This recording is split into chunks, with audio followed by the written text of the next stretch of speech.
Welcome, welcome, welcome. It is Saturday morning, 9 a.m. Central Time, so you know it's time for another live edition of the Extra Point. You see who's with me today. We have the hit squad in the house in the middle of Hollywood Square. Miss Tasha T. Sizzle rocking her Buckies. Shouts out to Buckies, by the way. Do an early shout out. Shouts out. Yeah, Yeah. shouts out to Buckies. If you've never been to a Buckies, you need to put Man, it on your bucket list. man. Or do we call that a Bucky's list? We digress. Playing wide flank of the exposition is Mr. Michigan Mike, flanked out in all of his Michigan decor. Looking good down there, Mike, in your maize and blue. How goes it today, gang? Going well, going well. Missing some football, but we'll get into the basketball. We will, and we will gradually get into football as we inch closer to the regular season and the Mike, training camp. we're less than 100 days from kickoff for NFL. Yeah. So. Mm-hmm. Hell yes, and that's HAIL. Yes, and we're going to get into some Michigan today, so make sure you stick around for that. We have a brand new T-Sizzles Top 5 that we want you to stick around for. But before we get into any sports, and there's lots of that to unpack today, a word from our sponsor. We are sponsored by May Jane's Coffee. That's MAEJANES coffee.com. I got a message from the owner, and she said she no longer has the Honduran and Brazilian blend coffee. So she only has the Colombian because that was her top seller and the whiskey blend available now. So again, you can go on to mayjanescoffee.com. You can order your Colombian and your whiskey blend with that yak coffee. You can order t-shirts, you can order mugs. If you're not into coffee, she still has the syrups to flavor your coffee. So again, please thank you to those who have already supported, and please continue to support May Jane's Coffee and my lovely daughter. And Thanks. we are also brought to you by Wolverine Comics. Thanks everyone that came out to the last week's show. We also had one last night, kind of an X-Men show. Next show will be on Thursday. We'll be doing some Spider-Man. Got some new ones. We got some old ones. So everything starts at $1 auction. Come check us out.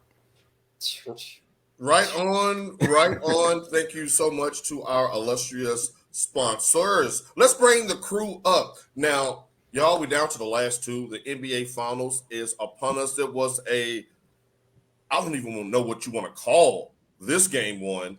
Some craziness went down. Golden State is down 1-0 after blowing a 12-point lead in the fourth quarter. Boston walked that ass down. Now, a couple of tidbits before I get to the crew here. One, Boston became the first team in NBA Finals history to overcome a double-digit fourth quarter deficit and win by double digits. And those who watched the game were probably just as shocked as I was. The last 8 minutes, I was like, huh? What? Like, what happened here? So let's get into that right now. Michigan Mike, let's start with you. Did Golden State run out of gas, or did they let their foot off the gas? What are your thoughts on that fourth quarter meltdown? Well, I mean, we can share some highlights right now. Got it playing, but early on, yeah, you're right. Like, I think Golden State was just playing lights out. I think Boston was kind of sharing some lack of defense there and kind of testing the water, seeing like how much they could get away with. It's almost like when you get a sub or a new teacher, you're like, let me see how much I can get away with first. Right, push the envelope. I think that's what Boston was doing. People were stepping off of Steph, and it's like, nah, you can't really do that. In second half, they made those adjustments, and man, Golden State really did show like there's only one player that can beat them with a really good defense, and that's Steph. You take that away, no one else can step up. Right, and as you see here in the highlights, excellent job by our production staff, aka Michigan Mike. Steph Curry came out on fire, 6 first quarter threes, which was a record for him. And you saw the picture of Derek White; he had a big game. Al Horford had a big game. And this is the thing, we're coming to you, Tasha, that really surprised me. That Jason Tatum did not have a good game. 12 points, 3 for 17 shooting. And they still managed to get it done because he was a playmaker, 13 assists. Now, Tasha, is this already a must-win game for Golden State going into tomorrow night's game 2? You're on mute. You're on mute, Tasha. Okay. No, my boss was calling, so I had to get off the phone, anyway. But like I said, I want to give a shout out to Mr. Al Horford, Puerto Plata's own. He's from the Dominican Republic, where I currently, and from the city where I live in now. This is where he's from. But yeah, he did great. This whole playoffs, he's been like stepping up. I was like, man, this kid right. from. But that's always the narrative when the favorite goes down. It's like you can't say, oh, they can lose a game without somebody saying, oh, it's a must win. Like it's not a must win, because Golden State does have the ability to come back. And we've seen this play out time and time again. You say, okay, they have Golden State on the ropes, and their star player didn't even play well. But you can't, with teams like Golden State, you cannot say that, because they can easily come back and just win the next 4. They easily can. And to Tasha's point, the numbers do back her up on this, that Golden State in their last 23 playoff series have won at least one road game. So they're going to go up to Boston and snatch one. And Boston hadn't exactly been the poster child of we must protect this house. Miami went in there and won a game 6 with a hobbled Jimmy Butler in the last round. So it should shape up to be a great series. Now, a couple of months ago, Mike, I went on a rant after Steph Curry was dubbed the greatest shooter of all time after breaking the 3-point record. And they keep saying that. Like I hear commentators he's not. Okay, I'm sorry. No. We're going down the same train track. And I was asking, where are the signature moments? Like, anybody can rack up threes in a 3-point designed NBA league right now, but where are the signature moments? Where's the Ray Allen 3-point shot? Right. The Reggie Miller taking over a whole game. Like, where's Reggie Miller? And then standing like this and giving them the. Or Dirk in 2011, who came off y'all gonna ridicule me about being sick, and then I dropped 35, 37, and 39 in 3 straight wins to get my first title. Where are those moments for Steph Curry? After starting 21 points in the first quarter, he went 5 for 14 the rest of the game, and 4 points in the fourth quarter, was completely invisible, was getting outplayed by your boy Al Horford, was getting outplayed by Marcus Smart. Hell, he was getting outplayed by Derek White. Now, who knew Derek White before the NBA Finals? Can we go back and revisit this, Michigan Mike? Let's start a game of fill in the blank. All right, Mike, Tasha, all right. I'm going to give y'all some scenarios. Y'all fill in the blank for the people. Steph Curry right now is a top blank player of all time. Now, for the people that's watching, and for your sake, I'm going to give you ESPN's ranking of the top 75 list. I'm going to give you the people ranked ahead of Steph because he's currently 16. So 1 through 10, we have Mr. MJ, of course, at number 1. Number 2, LeBron, of course. Number 3, Kareem. Number 4, Magic Johnson. Number 5, Will Chamberlain. Number 6, Bill Russell. Number 7, Larry Bird. Number 8, Tim Duncan. Number 9, Oscar Robertson. And number 10, Kobe, may he rest in peace. Now, 11 through 15 is Shaq at 11, KD at 12, Hakeem the Dream Olajuwon at 13, Dr. J at 14, Moses Malone at 15, like Dr. J and Moses Malone. Okay. Shouts out to Curtis Blow. Now, those are the players, Mike, that are currently ahead of Steph in the current ranking. Is this ranking fair? He's a top blank player in the NBA. I agree with those players. Currently, I don't think I would put him at 16 though. I think he's top 20, and I think that's more of the argument. 20 or 21, 19, like those are the 3 I would put. But when I think of top players, I think of like they changed the game, right? So like Steph didn't really change the game for me. He's all these 3-point shooters, but just for the newer age, like and to our point, like he's not doing anything special. Like he's not taking over a game. He's not changing the game. So I even put, I put Dirk around 18, 17. So I put Dirk ahead of Steph. Just the fact, not championships, just the fact that he changed the game. He brought this European. He's going to have a ton of championships, and he's top 10. Yeah, exactly. So to me, Dirk changed the game by being a European coming over here, Yes. having to step back the knee, and no one could defend it. And When he's Kobe a big takes man. your shot, you doing something, because Kobe perfected that shot and put it in his arsenal. And KD Man. too. Yeah, those were some good battles. But yeah, I mean, I just don't. I put him around 19, 20, 21. That's more I would put him. T Sizzle, Steph Curry's a top blank player in the NBA right now. Pretty much everything Mike said. Top 20. I think what Steph is influencing more are the younger kids that are out here playing now. I think we will see Steph's influence within the next 10, 15, 20 years because, like he was saying with the Euro step, like you didn't have a lot of players out here doing their Euro step till you had people like Dirk and Peja Stojakovic, all those European players who were coming in back in the day. I was a big fan of Stojakovic. Yes, and you think he was there way before Dirk. So you have all of those players over here. It takes time for what you really do in the game to take hold. Like, you had Dr. J living above the rim. You really didn't have a lot of people doing that. Remember, the dunks were outlawed. They were illegal. Right. But then you had Dr. J who came in and started dunking. Then what do you get? You get your Jordans, you get your Dominiques, you get all these people, Vince Carter, who lived above the rim. I'm not going to say that Steph isn't a good player. Steph is a very good player. And that goes into the thing when people say, oh, these championship rings.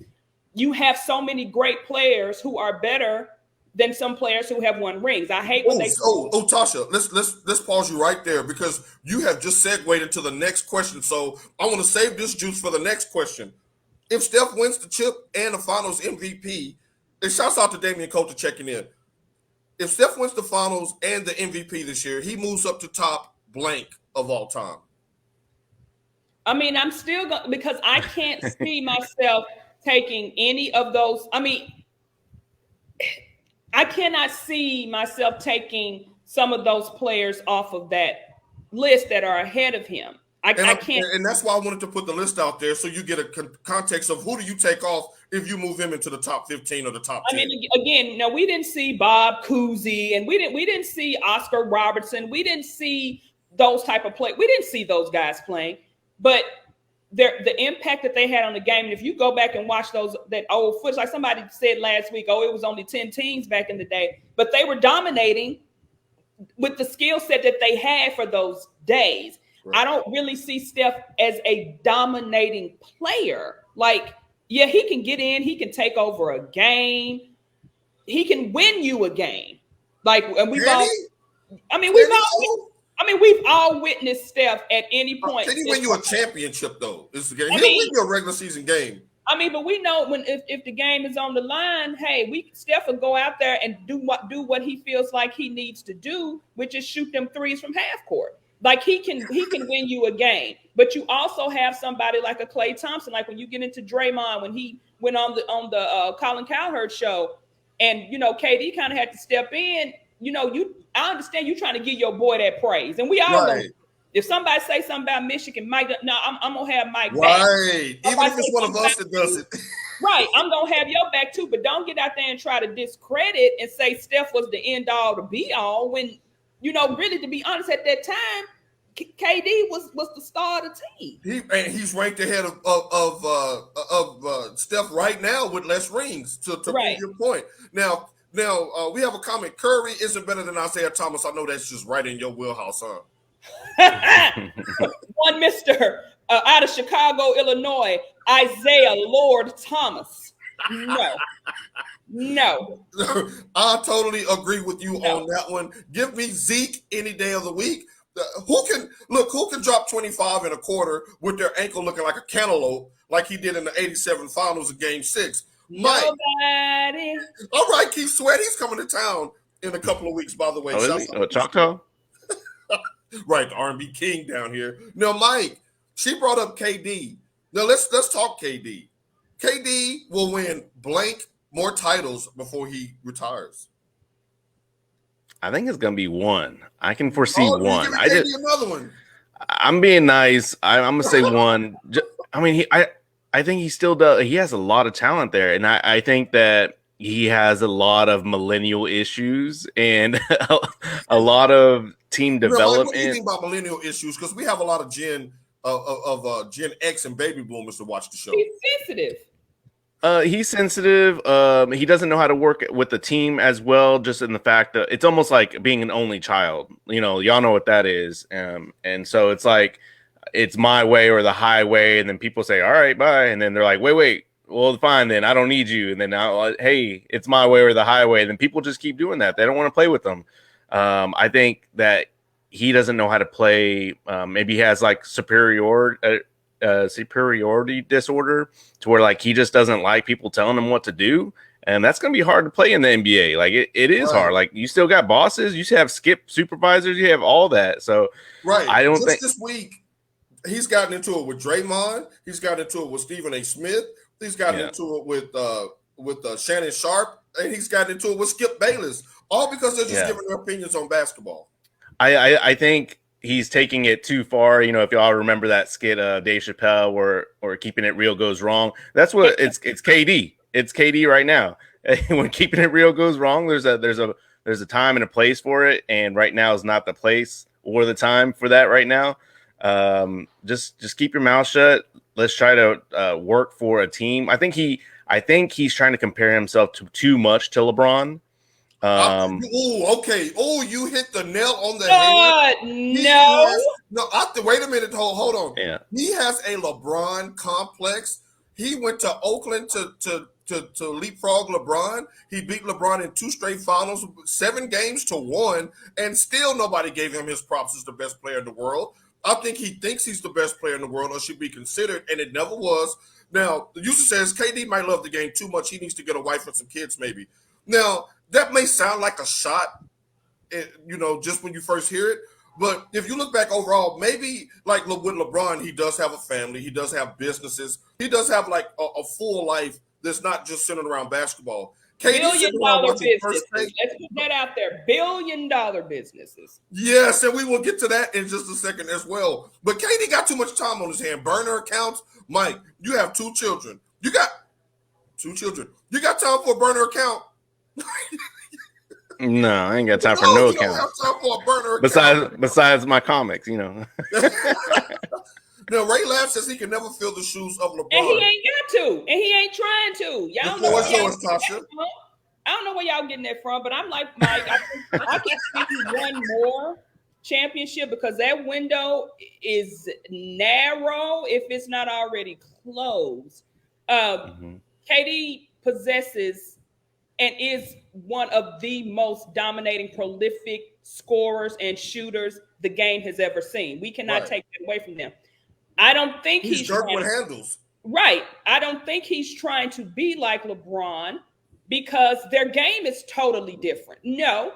Only thing I think he would aspire to be like LeBron is like, damn, how you get these billions? Like that's the only thing that and I don't think KD is out there trying to be the greatest. What I think KD's problem was and is he wants to show people that he can do it alone. Like Mike said, the only child mentality. Mm-hmm. That's why he good analogy.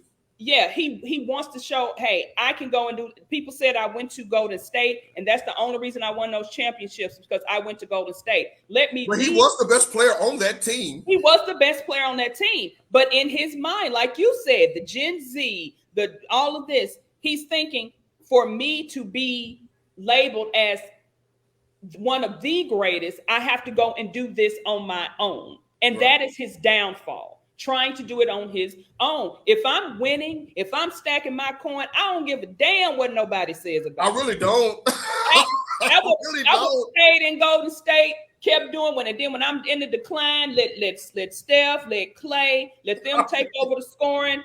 I wouldn't have said a word, but he's too sensitive. That's the only thing I do not like about KD, because y'all know I'm a KD stan and I love Giannis. KD is too sensitive. And but you've always been fair in your praise and criticism of him. You've always kept a good balance there. Of keeping we haven't seen the likes of a Kevin Durant in years, and it's going to be a minute before we see. It's going to be an hour. It's going to be a while. That man is phenomenal. He is, but he's annoying to me because he is so sensitive. Now, Ray Lab, make sure you stick around because you're a 49er fan. And we're gonna go through T Sizzle's top 5 49ers of all time. And you did me dirty with that. Hey, it's a lot of great players to choose from. I can't wait to hear that. Now, Yeah. the Goon Squad is checking in. KD head to Memphis and you'll win and toughen up. And Damien, don't play with me like that. Don't play with me don't say KD to Memphis because I'll have a KD jersey in the mail before you. KD's too soft to play in Memphis. Say what now, Mike? No, he ain't too soft. KD is not too soft to play anywhere. He's too soft. He'll fight your ass. Yeah, KD would drag your ass straight down Beale Street and bones and all. Yeah, he could play off the ball with a player like Ja. Ja don't have that shot that KD has. Damien, let's make that happen. Get on the phone. It's not gonna happen. Ain't no way. Mike, don't do that. Why you trolling? You got a chip. Mike, you got a chip. Talking about Dirk. Well, we know you got a chip. Can the rest of us get some chips? Can the rest of us get some chips with dip? Come on, man. Now, Michael Harris checking in. Happy anniversary to you, by the way, Michael Harris. He just celebrated an anniversary with his lovely wife. He said Golden State didn't need KD. He needed Golden State. Mike, you agree? Yeah, for sure. I mean, we're seeing it right now. Like, damn. Golden State's in the championship. KD's not. Okay, so let's start with you right here, Mike. You on the roll. The Goon Squad is riding with you today. All right. So let's see if you stay on the roll with this one, Mike. And I can't wait to get your answer on this. Fill in the blank, Mike. LeBron became the first active NBA player to amass $1 billion. The next NBA player to do so will be blank. Help us out, Goon Squad. I mean, going off of the track record of what we've been talking about today, I think it would be hard not to say Steph. And I was thinking the same thing. Go ahead, Mark, for your reason. And the fact is, he's very alone by creating his own brand, and in doing so, he's with the newer market of what's going up and what's going down. I think he's very silent. He has a lot of silent partners or companies that he's working with. And having a 3-point shot, like, you can play in the NBA for another 20 years, like, you can just chill and play Ray Allen, coming off the bench or whatever. So, and to your point about the way he plays the game, he can name his price. They're going to keep re-upping him at the max, like Jordan in his last 2 or 3 years, just getting 1 year, $36 million. And their ownership has shown that they will go into the luxury tax to keep talent around him. They've done it throughout their dynasty. So yeah, I agree with you 100% on Steph. I think that he could do that. What about one of the new generation players? Let's LaMelo. Who's that? LaMelo. Wait a minute. Who's that? LaMelo. I agree. Can I go in the comments and say I totally agree? Can you give us show some love to LaMelo Ball real quick? Yeah, LaMelo Ball, man, like, he's been in business since high school. So, like, he knows the game, and he's been building his talents up for this moment. So, like, he has that European style of signing contracts and what to sign, what not to sign. I think a lot of the newer NBA stars don't necessarily know where to go. They spend about 5, maybe even 10 years before they signed a huge deal. To where you have LaMelo that created his own, shoe brand. Like, you have a lot of collaborations with Jordan brand. So I would say LaMelo's easy. I think he is the future. To Tasha's point, we might not see a KD. I think you put a little bit more meat on LaMelo, which is not his game. But if you did, I think there's your KD right there. You know what? It's funny that you say LaMelo, because I was going back and forth in my head between Ja and Luka, and I was saying Luka. Will the American sponsors latch on to him like they did, like they do some of the American players? And with Ja Morant, will Madison Avenue latch on to the whole Memphis South bout swag? I mean, Ja has Hulu commercials. We see him coming up with his all green on the stage with Do you know that Hulu doesn't just have live sports? It's a lifestyle. But yeah, he does. He was fanning the money, but so does LaMelo. So T-Sizzle, you're back just in time. The next player to amass $1 billion in the NBA will be blank. Ooh. Okay, I'm actually going to say Giannis. Oh, okay. Giannis. Now, will this be just on the court, or will you think this will be that he'll be able to generate enough money off the court as well? I think it would be both. I mean, And see, with Mike's point of saying Steph has two other entities because his wife, lovely Aisha, is very, very popular. She has her brand of things that are being sold in Macy's and other places like that. Their money would be generated from both. LeBron generated that money on his own, of course, with the help of his. Oh my God! Did y'all see the latest photos of Savannah? I digress. Shout out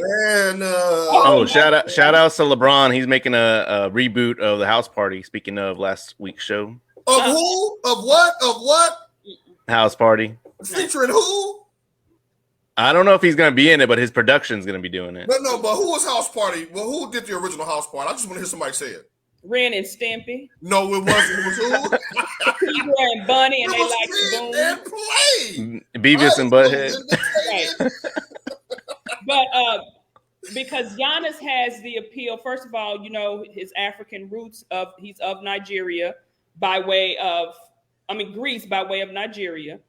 You have that money coming in. What you saying? He got blood diamonds over there? What are you saying? You know what? You know those Nigerians is rich, babe. You know Nigerians got that paper. There's a Nigerian, just as an aside, there's like a Nigerian Real Housewives on Netflix. If you want to have you seen it? Unfortunately, oh, that was a mess. Digress. Continue. But and then you have him over here. He's likable. He's a family man. He doesn't do too much. You know, he's not. You don't hear about him doing anything out in the streets. And I think he will be a darling. Like I think he will. I'm surprised that there's a name out there that's hiding in plain sight. We just got through talking about him for 10 minutes. KD, no love for KD? You don't think he can reach the billionaire status? No, KD has his own entities, but KD is not as likable because of some of the things. He burns too many bridges. That is true. Yeah, that's a good point. Burning bridges. All right, now let's move on to football because Mike has been fiending to talk some football. So we're going to get some football in here. I'm sorry. I'm trying to watch the French Open. Young tennis phenom Coco Gauff, 18 years old, black princess, black queen. She lost again. No, she was in the finals. Don't keep saying again. You're gonna get that. You're gonna get that young sister her prop. You're not gonna do that. Again. Wait a minute. Who's the lady with the colorful hair that was out there coming in last place racing that was talking crazy to everybody? What was her name? I don't even know her name. She's irrelevant. I'm not talking about her. You got to win to make this show. We're talking about winners on this show. No, we ain't talking about no Coco Gauff losing all the time. We're going to give out she's the new legacy of Venus and Serena, because without a Venus and Serena, there would not be a Sloane Stephens. There would not be a Coco Gauff. Again, she has accomplished more than all three of us put together at 18 playing professional tennis, and she just graduated from high school, got her diploma, put her photos while she's in Paris with her diploma in front of the Eiffel Tower. Now, I travel, you travel, Mike, you travel. Ain't none of us been to Paris. So let's just get it straight. So we're going to if she's making a show that she's black, we'll put on the Juneteenth episode. Let the record show that this is Tasha's shout out. Thanks. No, we're gonna lift this young sister up because she played a good match, but she finished second. But anyway, go ahead. I'm sorry. I mean, that's why I was distracted. Play was black. I was like, how is this talking about football? Right. She just jumped in and started talking about Coco beware. Okay. We need you to win, Coco. We need you to Speaking win. of Deshaun Watson. Right, okay. So, right, Deshaun Watson. Here we go. Fill in the blank. We're going to start with you, T-Sizzle. So we're gonna get you back right. T-Sizzle, Deshaun Watson will be suspended for blank games this year. I hope it's the rest of his career. Damn. So you're saying indefinitely? I just don't. And again, you two know me. I don't know how many people out in the extra point land know me. I'm not one of those always pro women type things. I don't care if they rubbed you wrong. That's me. Because that's true. I think as a woman, I have to take accountability for some of the things that I have done. You can't always say it was the man's fault. The man did this, the man did that. I hold myself accountable for the wrong that I do that may have caused men to do certain things. So, and you have a lot of, especially now with the Me Too, you have everyone wanting to jump onto Me Too. But I just think with the NFL, and it's not just the NFL, you have a lot of entities. When it comes down to a woman, it's like screw the woman, literally and figuratively. They don't care about the women. Now, do I believe all 23 cases? No. Do I think that sex was consensual? Yeah. But some of the things that are being detailed in what was, I'm not going to say them here. You can Google, you can read. Yes, because I was about to mute you. Some of those things are, they're just disgusting. And if you're providing a service and you think, okay, yeah, there may be a happy ending at the end, but if I'm here just to do a service and this man is telling me to do these things, that's not what I'm here for. And that can offend certain women. It can.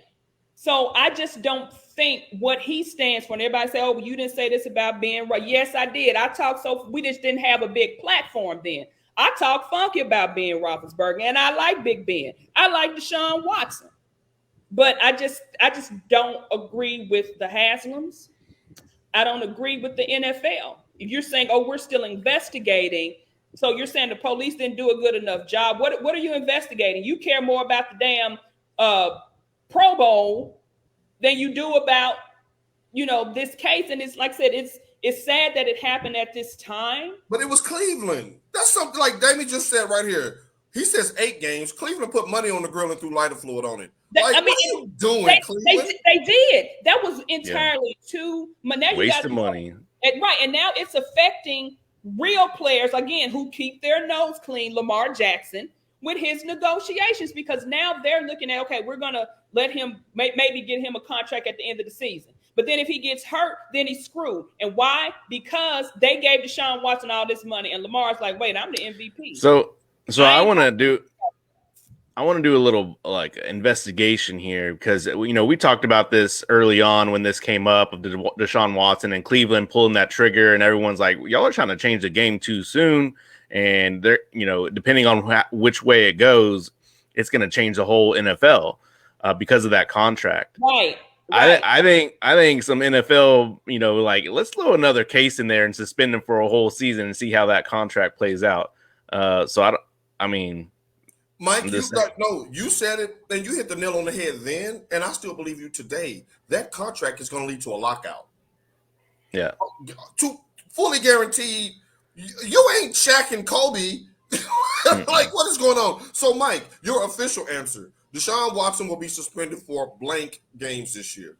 Oh, the entire season. I agree with that Facebook user. The entire season, the Browns look, man, they do not need this franchise right now. I don't know who's running it.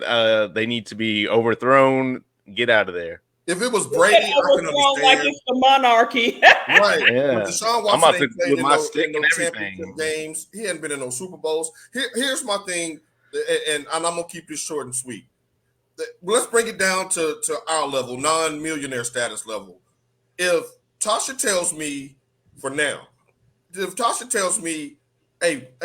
Bill, I loaned Mike $200 the other week, and he ain't paid me back yet, I would say, oh, okay, well, all right, I know Mike. Mike doesn't seem like the type of person that would do something like that.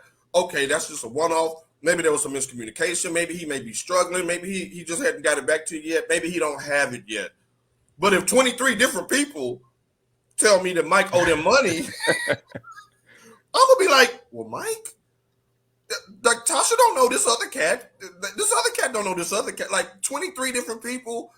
I don't know. I'm with you, D.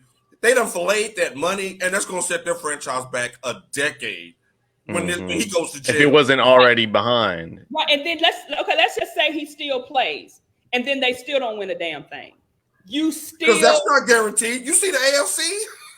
Man. He wasn't winning championships in Houston. I know we're going to talk about that later on, because I got a whole lot of things to say about that. They ain't got a chance in hell. No chance in hell. And then you think about it. What if he can't play? What do you do with Baker? Let's go there. Do you pull Baker out of the shake him off like he got moths on him? Well, let's go there right quick. Mike, I'm gonna come to you first. Baker Mayfield you got to put that picture up. Baker Mayfield starts blank games this year. How many, Mike? Baker Mayfield. He's still on that's the hard. now. Yeah, that's hard because I think he's kind of salty still, you know. So like he's like, no, now you want me to come play? He's KD square. He's very right. sensitive, rabbit ears, fighting with the media. So I mean, he has no choice because he was not getting any other offers. So like he has no choice but to start. So if Deshaun's going to be suspended the whole season, I see Baker starting the whole season. But I could also see Baker doing some foolishness, you know, and just being like, oh, my ankle's tweaked. Like, good luck. Right, like y'all not going to break me up another season and mess up my free agency for next year. That's a good point. Right. That's why I put that picture up there. He's like, this is Baker. This is Baker. This is Baker Mayfield right now. Tasha, Baker Mayfield starts blank games this year. I'm gonna say 0, man. This is how he's looking at the Deshaun Watson news. Actually, a live cut in. Yeah, I don't know. But it's almost. I mean, like I said, I'm not the biggest Baker fan, but I really want Baker to sit back and be like, like that's what I want Baker to do with Cleveland. Yeah, like the Kermit the Frog, just like ain't none of my business. Just sip your tea and be like, look, you jumped the gun. You like Cleveland was basically a fourth down stop away from making the AFC Championship game 2 years ago. Like you were right there. He was banged up, but the way that you had structured your team, you did it kind of like the Titans, where it wasn't all on the quarterback. So you had weapons around him. You just didn't play well. Who are y'all looking at? I know that's all I was looking. Okay, moving on. So are we in agreement that if Deshaun is gone for the year, which I think is apropos, just because you don't want that press, you want him gone for a whole year when the league starts. Don't even have to talk about him. Should Baker play if they ask him to play, if they can't find a trade partner? But before you, so why is it that Jacoby Brissett doesn't get the respect he needs? Now, wait a minute before you don't you sit up there and rock like a church woman in church. I'm doing my hymnal. And Mike, I'm gonna need you to quit flashing those brown eyes. Remember when he was playing with the Colts that one season, and they did pretty good. Hey, this is a 49er fan that's saying this, not me. I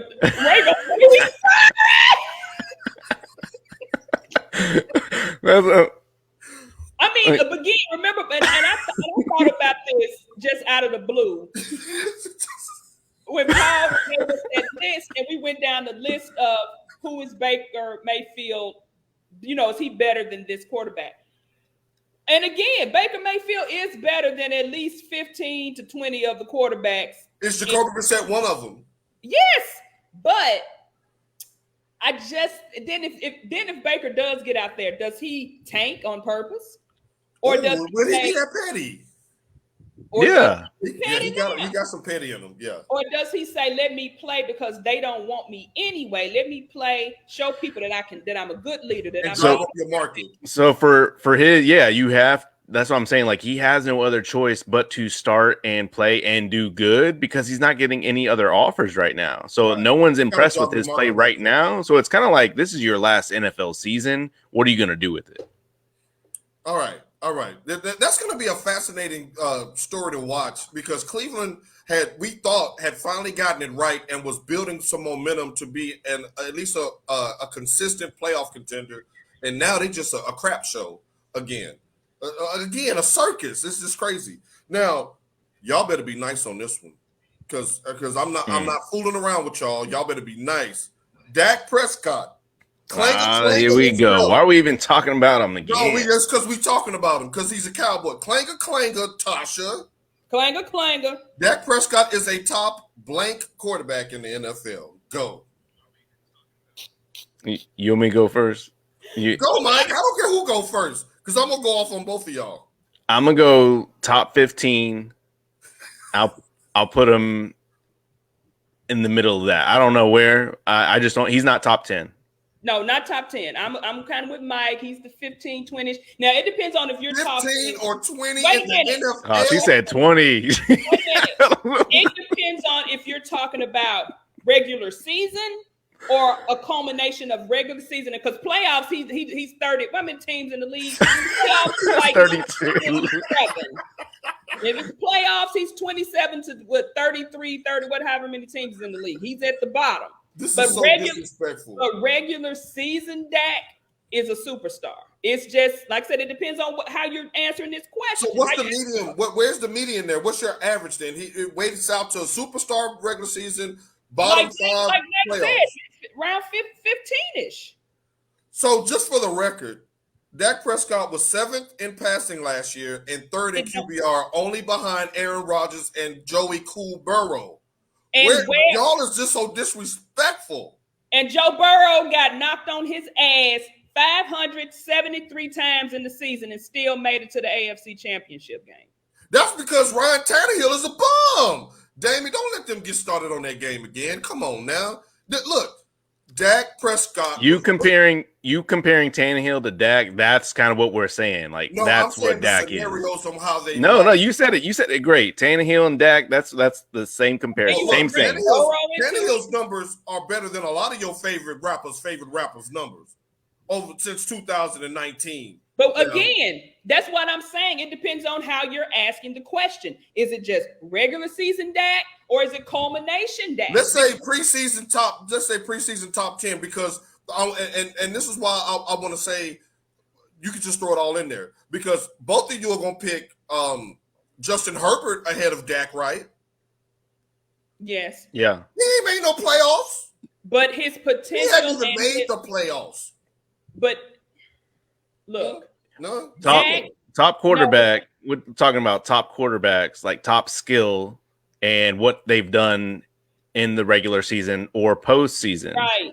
I think as of right now, it's almost like Dak comparing it to a Hall of Famer Steph that we were talking about. They just don't have the it factor to get them over into the top 10. We've seen and some. Herbert does. I mean, yeah. He playing for. I mean, got the SHIT. I mean, the man threw just about as many interceptions as touchdowns. Go ahead, Tasha. But again, Justin Herbert just has more of an upswing. I mean, and you think about how that man got his job. He don't play for Dallas, is what y'all really saying. No, it don't have nothing to do with him playing. Look how he got his job. The way he got his job, he came in and he actually went to work and performed. Look how Dak got his job. Romo went down too. He's not about all that. But a 4th round pick. Romo. First of all, Dak should not have been, in my estimate, and this is me being biased, clanger, should not have been a 4th round. So Jerry got him at a steal anyway. But it's something about, and it has nothing to do with Cowboys. It's when you're constantly in the media, constantly in the news, and people are constantly saying your name, you're this, you're that, and then you show us that you are not this and that, then here comes the criticism, which is why he is where he is at 15-ish. Okay. So Paul, I want to know, where do you have him at? Top 10. I told y'all 2. No, where? So like number 10? MVP I got him ahead of Justin Herbert. I got him. Hold on. I'm getting ready to fade to Black. I'm getting ready to stack in each division and see where he falls, then add it up. AFC South, number 1. NFC West, number 1. NFC East, number 1 easily. So what do you rank him? 9? Let's see. I got who I have ahead of him. That's what I want to know. My head. This off. No. All right, I have a list. I have a list if you want. Wait. I don't want to know who you have ahead of him. Who do you have after him? That's what I want to know. I got Herbert after him. I got Russell Wilson after him. I got I don't know about that. I'll throw the interception at the 1 yard line, Russell Wilson. You could have the 1 yard pass. I'll give you Justin Herbert, but I ain't giving you Russell Wilson. Russell Wilson, come on, man. Seattle has been boo-boo for the last 5-6 years. And Dallas has been good? Who? And Dallas has been good? Dallas just won the division last year. Come on. Wait a minute, who said me either, Mike? Ray, you a 49er fan, and I got him ahead of both of yours. I got him ahead of Garoppolo and Trey Bay. Got him ahead of both of them. Y'all would be, both of your teams would be championship level contenders with a Dak on your team. Your quarterbacks held you back. Dak is going to win the MVP this year, most valuable player.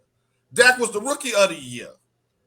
He was he came back from a broken leg and threw for 30 touchdowns. You still don't tell me who you have. Ain't told me who you have after him. Mike, where's your list? Because this is too much pressure. I don't know who. I got you. Yeah, you want me to start at the bottom? I guess. No, hold on, Ray. Now you my boy and all, and you be catching the biggest fish. I'll be following you on social media. Now, Dak don't play defense. What do we say on Madden, Mike? I can't click on everybody. I can't go out there and run the offense, then run out there and chase Debo Samuel around. Man, I told you to cover Witten. Right, that was a bad day. We beat Dallas's ass. Y'all did.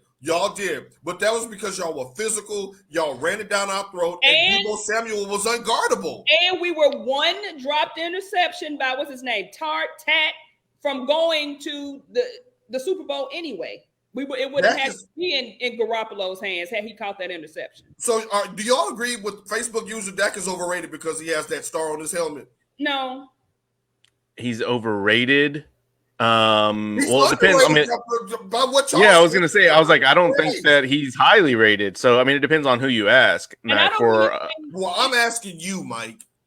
For a Dallas fan, yeah, they're overrated because they have the star on the helmet, and that star on his helmet is what's making things harder for Dak.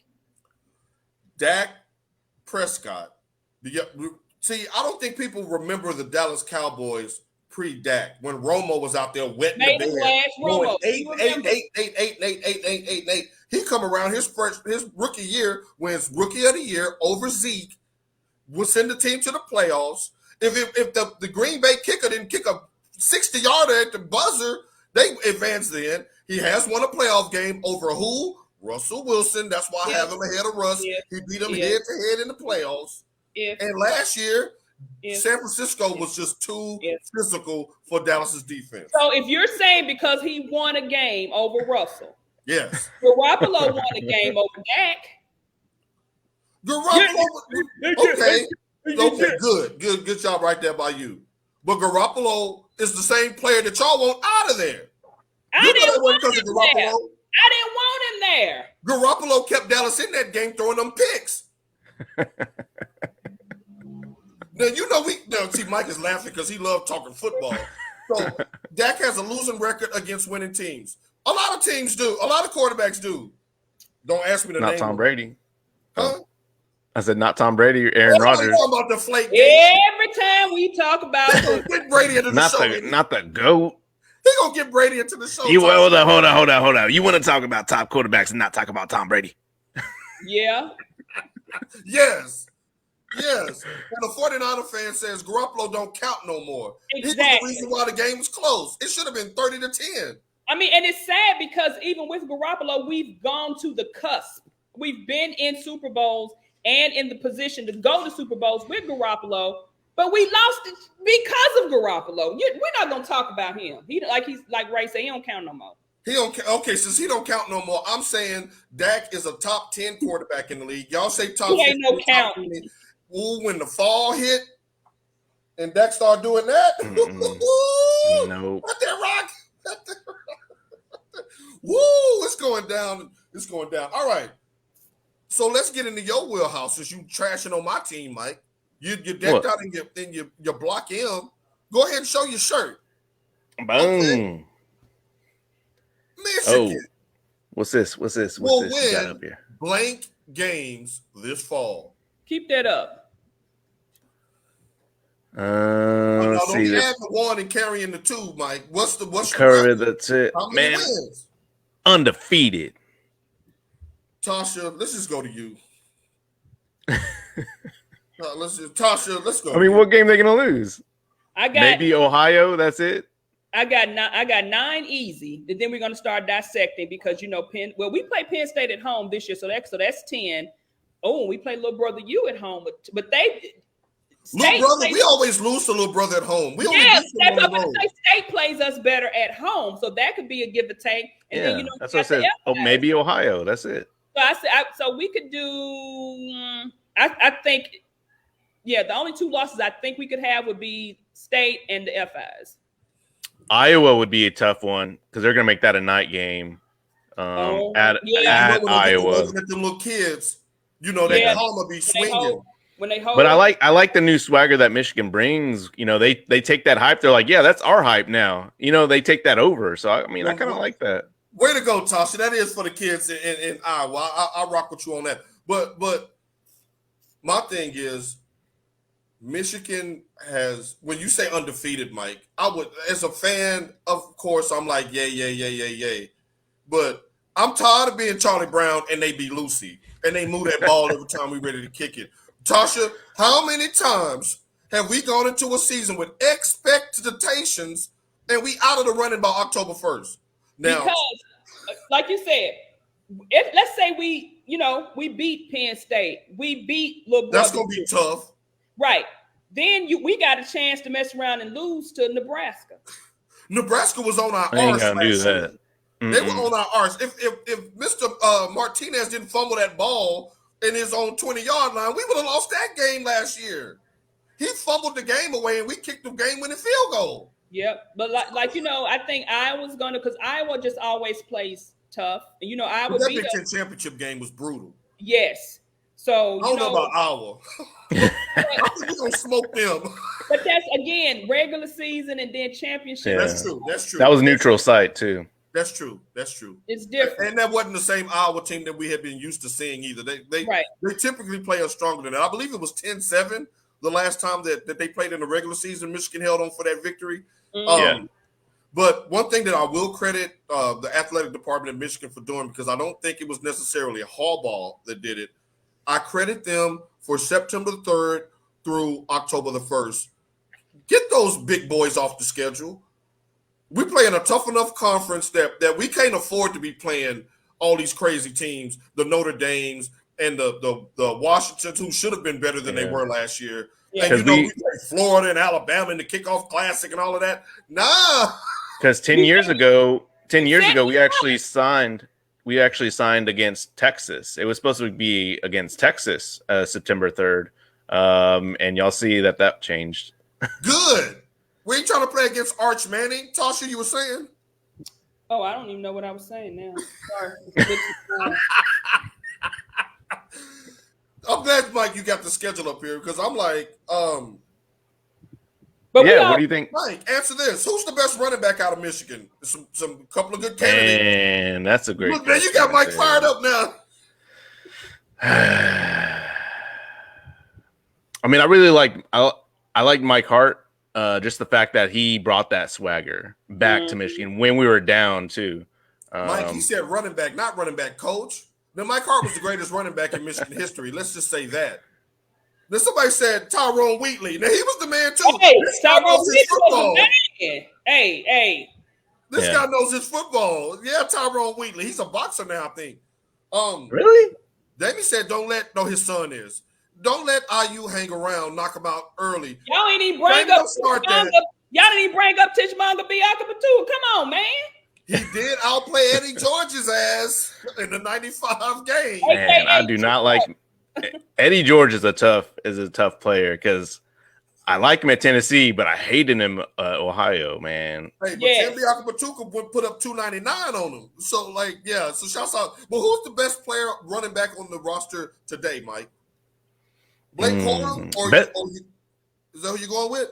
Blake Corum for sure. I think he has the talent. But I still gotta keep JJ healthy. Keep JJ healthy.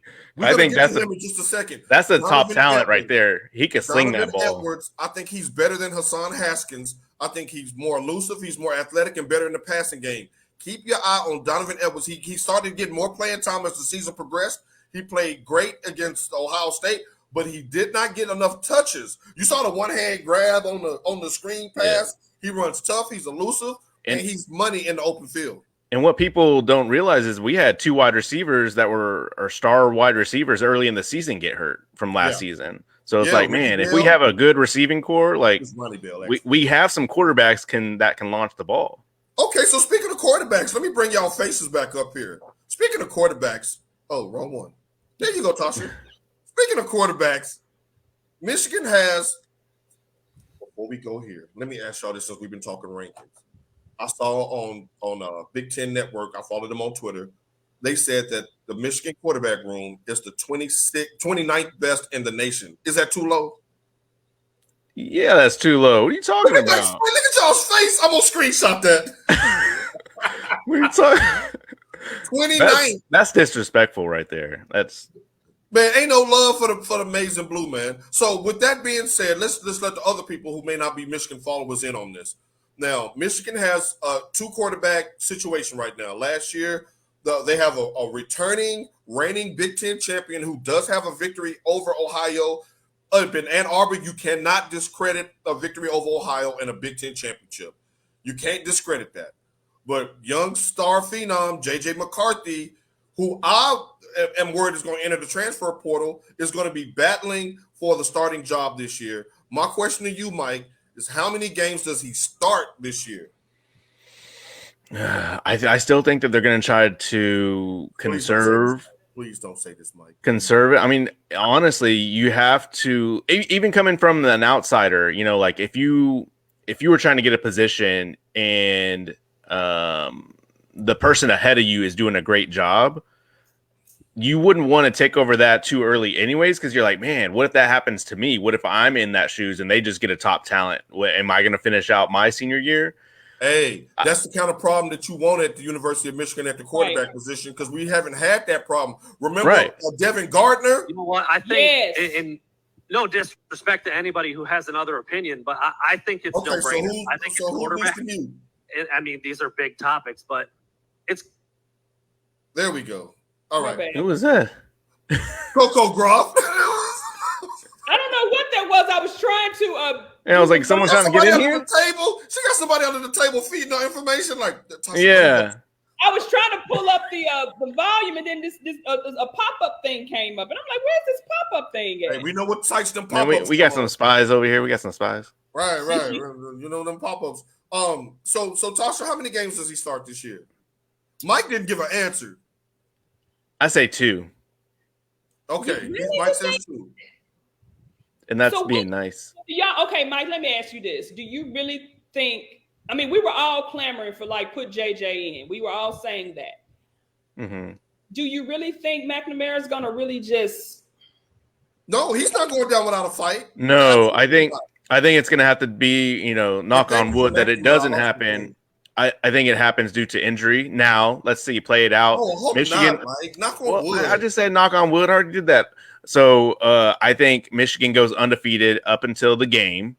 And then for us to we're being a heavy favorite going in there because Ohio is going to be having 2 losses already. And so they're going to be irrelevant. So to make that game more exciting, I think McNamara is going to have an injury. So JJ is going to have to start that game.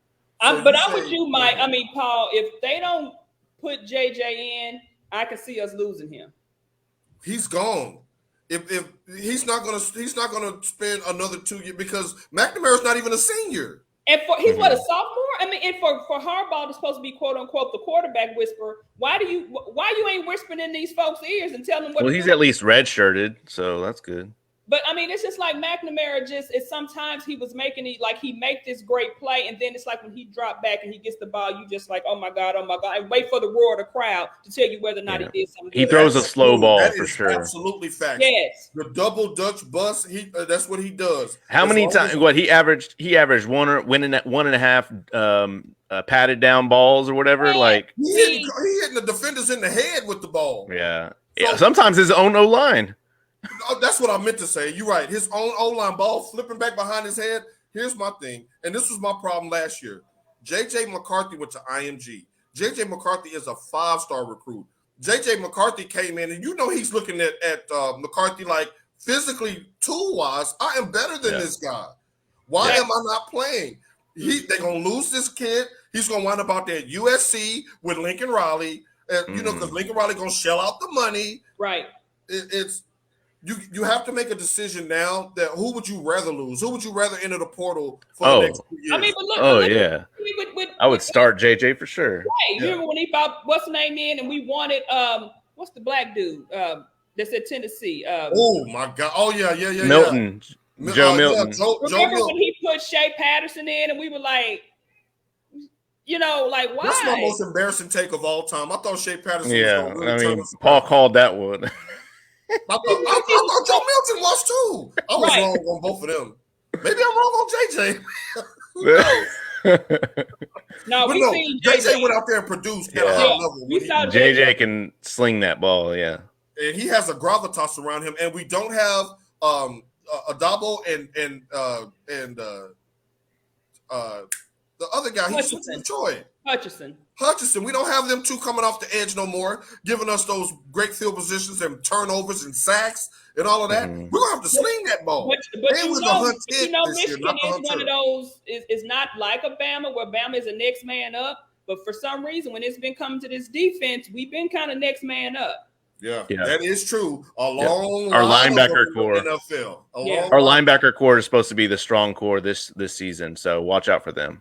Right, and Sanderson is going to play offense, defense, and special teams. Oh, thank God, football season is almost upon us. Nothing gets the juices flowing like some pigs can't talk. Michigan, Mike, your shout-outs for the week. We didn't do the top 5. Oh, we sure didn't. T-Sizzle, your top 5 49ers of all time. Frank Gore signed a one-day contract. I hope Ray is still on there because I told him. That's why I sent him a message. Now, just when you said it, of course, the GOAT came to me. The top 3 for me were easy. The GOAT. Randy Moss? The GOAT. Played for the 49ers. The GOAT was first. Of course, it's Jerry Rice. Then you got Joe Montana, and then you got Ronnie Lott. Now the rest. Ronnie Lott at number 3. Okay, I'm listening. Hey, I ain't heard. There's a name I ain't heard yet. He did that Diet Coke commercial back in the day when hey, it was other people. For a bear of a thirst, I reach for it first. I can drink a lot more, and it settles the score. For Bengals number 7, the taste of pure heaven. It's the drink of the moon. It's playing Al's tune. It moves Louis' lips, shakes Eric's hips. Man, come on! That was a commercial. It sure was. Wow, that's very impressive. Ray got his up there. See? And you, this sounds a little different. He don't have Jerry Rice at number 1. I mean, he's just ranking. Because, I mean, I just wrote them down. Of course, y'all know, anytime you say football, Jerry Rice is the first person that pops into my head, then followed by Walter Payton. Anytime you say football, those are the first 2 names that come out. Wait a minute, Damon. You said Dana Stubblefield. Wait a minute. I got Stubblefield. Okay, so I got Jerry Rice, Joe Montana, and Ronnie Lott, top 3. But then this is where you screw me. You have to go through the different eras. Like, you got that whole time where you had a T.O., Frank Gore, Navarro Bowman, and Patrick Willis. Where's Patrick Willis? All in that group. Then you think you had your Bryant Youngs, who Bryant Young played with the 49ers weren't Patrick really. Willis was a monster. Right. You had Bryant Young. He played when we really were not that good, but his numbers and everything he did for the team to help us stay relevant. A monster. He was a monster. You got Roger Craig with the high knees. With the high knees. First running back ever to have 1,000 yards rushing and 1,000 yards receiving in the same season. He was ahead of his time. Damn, y'all had some heavy hitters. And then I thought about the names when I was like really just when we were winning everything. You had like Guy McIntyre, Jesse Sapolo. Come on, those are offensive linemen. What about Merton Hanks and his long neck? I got Guy McIntyre, Tom Rathman, who was the fullback out of Nebraska with Roger Craig, Brent Jones, one of the greatest tight ends ever. This isn't a dissertation on y'all's history. This is your top 5. And there's a name out there that you haven't said. After those, Deion Sanders. Thank you, Mike. He was defensive player of the year in 1995. Deion's not on the list. Because he only did 1 year, probably. Thank you. Deion's not on the list. It only take one stroke to make a baby. Like I said, I haven't even mentioned Steve Young. You see what I'm saying? You haven't mentioned Steve Young, the Hall of Famer. I don't think she likes Steve Young. I mean, put it this way. Ray said he's a Cowboy. Is that true? Deion's a Cowboy, not a 49er? He's more He's even more Atlanta than 49ers. I agree with that. He's ATL. I don't really see him that. But the reason I'm kind of iffy on Steve Young, again, this is me being petty. Only reason he won the MVP of that Super Bowl is because he won without, because he was like, take the monkey off my back, take the monkey, because they kept saying he couldn't do it. That's like, Dallas was digging in that ass like a shovel. You know what? I think Jerry Rice should have been the MVP of that Super Bowl. That's why. But he got enough MVPs. Just think, I still have not mentioned the main person other than outside of a quarterback who was responsible for Jerry Rice being able to be Jerry Rice. And that's John Taylor. I didn't even mention John Taylor was supposed to be the MVP back against Cincinnati when Jerry Rice won it. So that all evens out. Because Jerry Rice will tell you one of his most favorite memories and the best memory he had when they played in the Super Bowl, when John Taylor caught that touchdown to secure that victory. Not everything that Jerry Rice did, it was that touch. Remember John Taylor running in like that? But Mike, we're going to bring Ray's top 5 back up. He said no particular order. She didn't bring up T.O. I did. I said you got the era where you had T.O., Frank Gore, Navarro Bowman, and Patrick Willis. But can you do like Ray? Can you break it down to your best 5? They don't even have to be in order. Your best 5, because you named about 30 people. Okay. Because we great. No, I'm saying to San Francisco's credit, they all are deserving to be on the list. Okay, that's why I thought it would be fascinating to pare it down. Barry, Joe, Bunny. I can't say Patrick Willis because he didn't play long enough, but I'm gonna put Patrick Willis because he was so. He was one of the best defensive players. He's a Ray Allen. What are you talking about? Yeah. Yeah. And I'm gonna have to go with T.O. T.O. He was the swag for y'all for about 10 years. Remember the catch he cried? Yes. That's when he took off. That's when he became a diva because he caught that ball from Jeff Garcia. But T.O. should be left off the list because on Jerry Rice's final game as a 49er, he caught like 20-some passes that game. Jerry Rice was 137 years old when he played in that game. Of course he gonna let the young buck shine. Jerry was mad. Jerry was hot. He's like, really? Really? Right.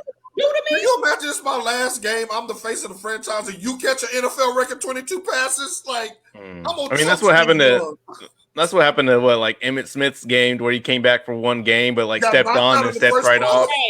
Right. He landed on the sideline.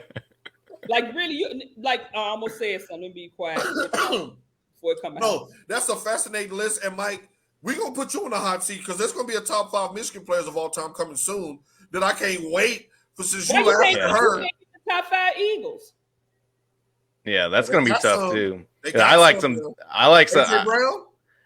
I got some Brian Dawkins on there. You know, I'm a defensive player. Dog. Man, that boy was cold. Randall, the Minister of Defense. Come on now. You got T.O.'s gonna be on my list. So he did turn y'all around, and he played on a broken leg. I had a Reggie White poster. Jerome Brown, may he rest in peace. Jerome Brown, that whole defense from 1990 to 1994 under Buddy Ryan. Yeah. We'll get into that, but there's no list like the Cowboys list with all those names you named. I'll put Dak in y'all top 5, but I digress. Mike, your shout outs. I want to shout out to all the young entrepreneurs. You know, I have Cameron over here looking to sling some cards, some Pokemon cards. So all right. Way to join the family business. Shout out. Yeah, there you go. T-Sizzle.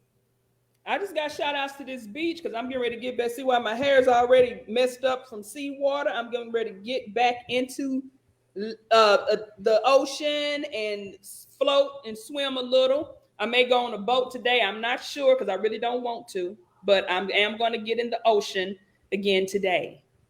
Did y'all see Cardi B film that yacht sinking in the ocean? You be careful out there. Where your lifeboat? I was dying. Like I was sinking like ass first. The head was going in the water. If that was my yacht, I would be, man, somebody. Well, I'd be on that boat standing on the tip like, help, save my boat. Who in the gang then would have been unplugging shit. Now, wait a minute. You get a shout out today. Shout out to my fellow 49er T Sizzle. All right.